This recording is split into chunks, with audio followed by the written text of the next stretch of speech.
Hey guys, how you doing? We have a relatively unexpected addition to the island, and I know what I said the other day. We are officially at capacity. I have a couple intakes coming in, as I told you about, and we have one unexpected. And I always told you it was unless it was a life or death situation, and this one had only happened to be that, but it happened to be in my own backyard, so to say. Somebody alerted me yesterday about this little guy right here.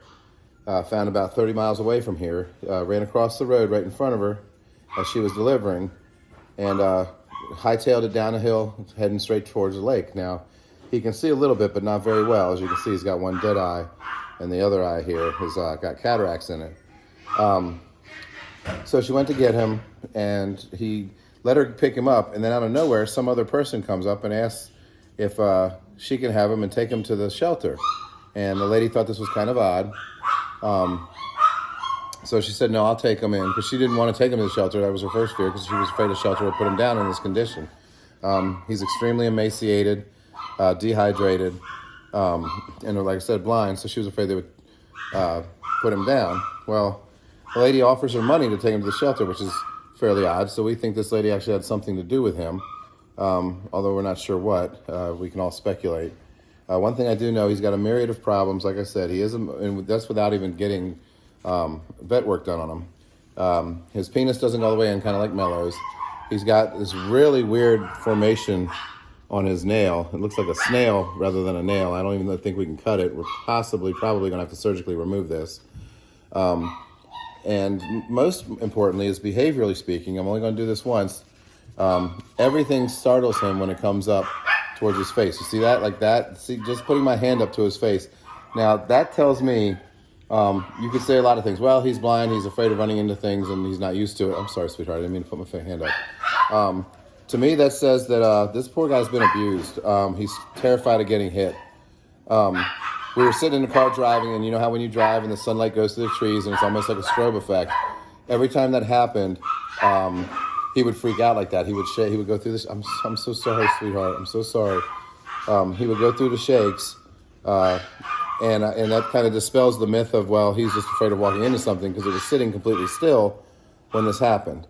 So, you know, far be it from me. I sit here and say I want to change the world, and if I can't fix the stuff around me locally first, there's no way we can do it abroad. So in this particular situation, we're taking this emergency guy in. He was riddled with fleas. The good Samaritan that helped out, and thank you, Kayla, for alerting me to this. She gave him a bath last night. She took him in, she took care of him, and then she met me today to turn him over to me to make sure he's safe. So we're going to get him into the vet next week. Oh, careful pinches, honey. You're scaring him a little bit, sweetheart. Everybody here is friendly, but we're going to have to keep, I guess, all the stimulation away from him as much as possible, keep him relatively isolated. So in here, he's going to be hanging out with Jaws and Buster. At least until we can get some better ideas to what's going on. It's okay. This is Chi-Chi. She's a sweetheart. She's a sweetheart. Yes, you are. You're just a sweetheart, baby. I know, honey. It's okay. We don't have a name for this guy yet. We were toying with names such as Lucky, because he's lucky he got here. As you guys know, I'm a huge comic book and movie buff, and I just love his one eye here. It looks like Riddick from Pitch Black, so we were thinking of Riddick. So I don't know yet. Maybe you guys can help throw a name or two out there.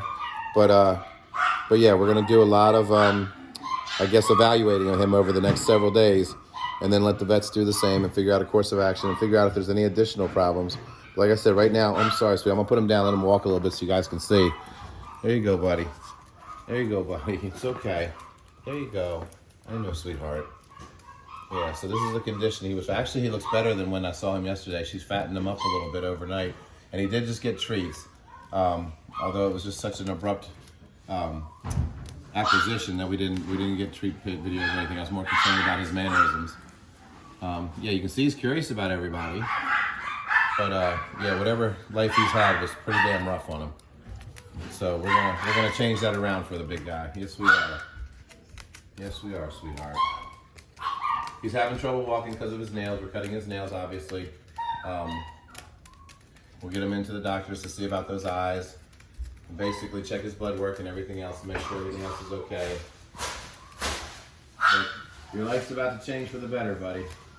And if anybody out there follows the page that's in the Chambersburg area and tries to tell me that this is their dog or they know whose dog this is, you can forget getting him back, because you don't deserve to have a dog treating this dog like this. And now that I'm in another state, good luck trying to extradite him back to yours.